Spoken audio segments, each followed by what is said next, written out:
Nah ini direkam oleh Allah.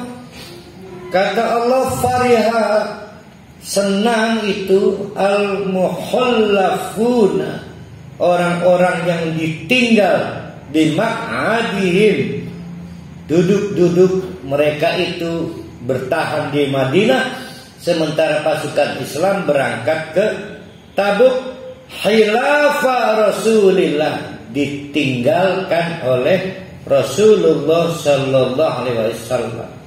Bahkan saking munafiknya, wakarihu, nggak senang mereka itu, menunjukkan perasaan tidak senang.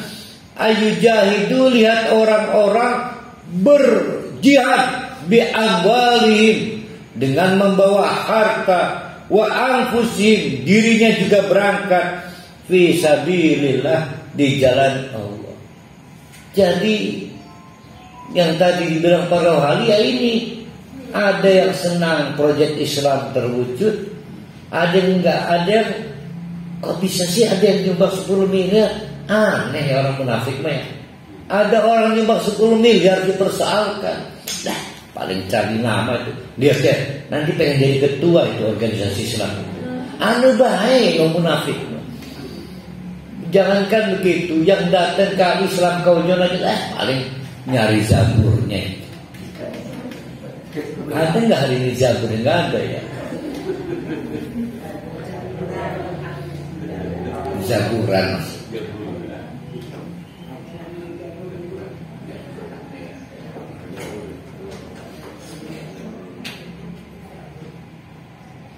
Waqalu, bahkan mereka kampanye, la tanfiru, jangan ikutan berangkat.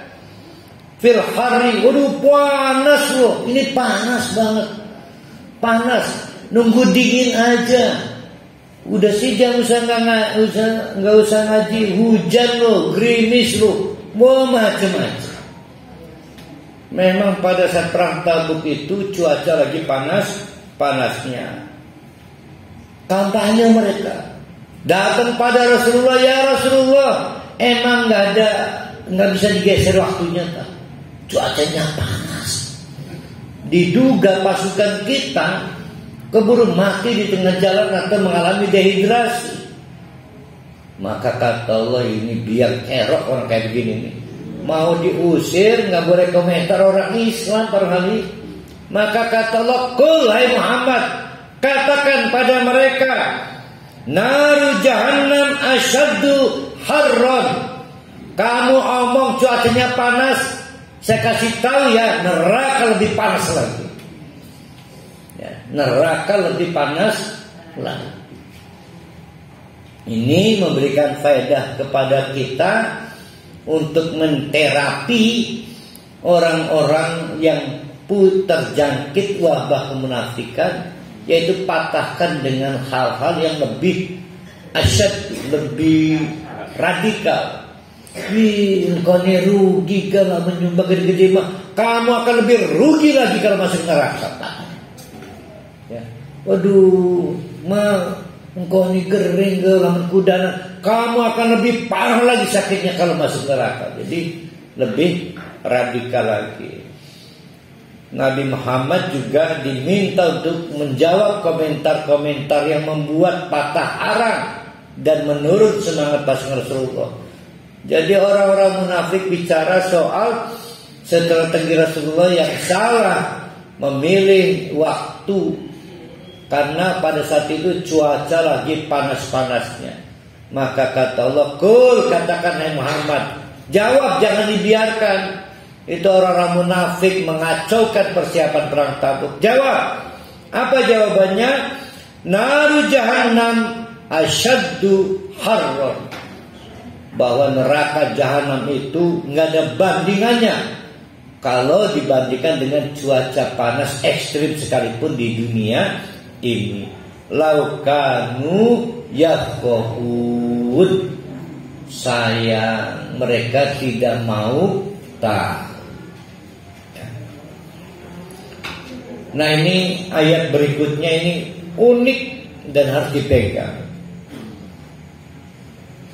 Akhirnya orang-orang munafik ini pesta. merayakan kegembiraan. Bahkan kira-kira si fulan selamat ya di perang ya. Jangan-jangan mati itu dipanah oleh orang-orang Romawi. Oh, macam-macam, kurang ajar ada orang-orang munafik ini. Jadi ngobrol di warung kopi, ngegibah, ngebicarakan jelek nasib pasukan Rasulullah yang berangkat ke Tabuk. Apa dikomentari oleh Allah? Direkam ini oleh Allah ini. Kata Allah, "Falyadhaku." Silakan mereka ketawa-ketawa. Qalilan, tapi sedikit aja.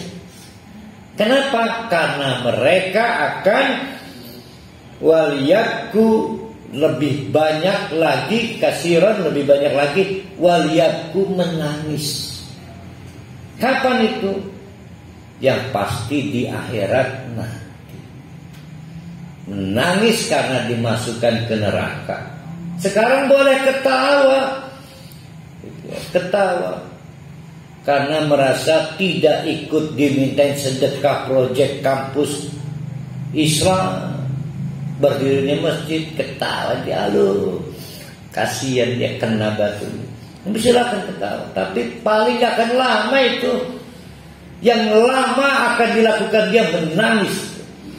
Ini unik ayat ini ya, bisa ditulis di dinding ya. Jazaan bima kanu yaksibun, itu setimpal dengan kelakuan mereka yang berbasis kemunafikan. Nah, rupanya katut juga terbawa juga orang-orang munafik ini. Ada yang kebawa ke perang Tabuk, ngejengkelin aja. Pokoknya pelajaran lah. Kalau bisa di organisasi Islam, di kepengurusan jangan ada orang munafik. Coba minta itu insinyur-insinyur membuat semacam mesin yang bisa mendeteksi berapa tingkat kemunafikan orang itu. Mesin ini kayak lie detector gitu, agar organisasi kita nggak disusupi orang-orang munafik. Organisasi Islam, masjid, ini sering mereka ini menyusup. Ini juga termasuk ikut ke perang Tabuk. Waktu bikin repot. Sepanjang orang munafik itu ikut, satu ngomentarin jelek terus, tidak pernah mutlak taat, sedangkan pasukan perang harus mutlak taat. Ini manggadu rewel bener. Maka kata Allah, aja diulangnya Nabi ya, mengkumani wong kaya konon andi diajak perang. Maka kata Allah, fa in raja'aka Allah ila ta'ifatin minhum fasta'zanuka lil khuruj. Mengkumani kalau mereka minta izinnya Rasulullah, ampura ya, saya mengikut perang, izinin. Jangan ditahan-tahan, biar gak usah ikut sekalian. Nah, itu maksudnya ya. Artinya dalam kasus perang Tabuk, Rasulullah butuh banyak orang, sehingga kadang-kadang sudah tahu dia munafik. Rasulullah kan gak tahu dia munafik, minta izin udah berangkat juga padahal munafik. Akhirnya kualitas pasukan menjadi jelek. Fakul, maka katakanlah kepada mereka, la yakhruju ma'iya abadan, mengkemani urusan milu perang selawase. Ya, kamu tuh cuma merugikan. Silakan Islam tapi gak usah ikutan perang deh. Walam tuqatilu ma'iya aduan, gak usah ikutan perang bersama kami. Innakum raditum bil qu'ud, kamu dipersilakan ambil kesenangan dengan tetap tinggal di rumah, di kota. Ya, kalau kami harus berangkat perang awal marah sejak faq'udu ma'al khalifin, silakan tetap tinggal dengan orang-orang yang ditinggal. Siapa yang ditinggal? Perempuan, orang sakit, disabel, orang gila. Dengan tadi berangkatkan perang. Dan orang munafik kumpul dengan itu.